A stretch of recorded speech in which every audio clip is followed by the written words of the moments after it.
Live in Manchester for me. And speaking of footfalls, the rush at the shops is being mirrored by the rush home on the roads. Monitoring the getaway from the trafficlink headquarters in central London, Sky's Paul Harrison. Paul, what's the latest on that? Andrea, it's been a pretty mixed day, it has to be said. Trafficlink have been keeping their eyes all day on the Great British Getaway for Christmas. Yes, there have been airports closed. They've been reopened, though, thankfully. And there have been and still are problems on the rail networks. For example, the West Coast Main Line, there are delays and also cancellations. So do check online to see if it affects you. On the roads, of course, too, there's been an awful lot of heavy traffic. But by and large, it hasn't been as bad as everyone thought. Let's just show you a couple of live shots of what we're seeing tonight. First of all, Hogarth roundabout, the A4, it's quite clear where the traffic's going. In this case, everybody heading out of town trying to get away. And just moving just to the left slightly, that's the M6 northbound.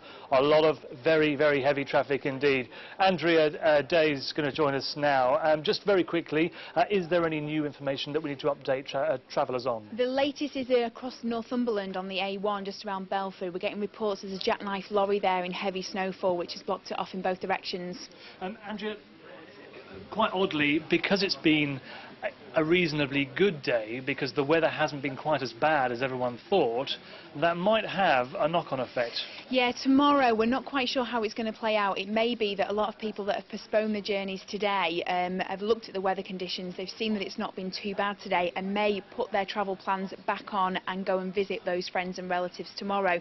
So we're keeping a beady eye out, making sure that tomorrow's traffic is going to be fairly busy, we're thinking, because a lot of people will be putting their travel plans back on.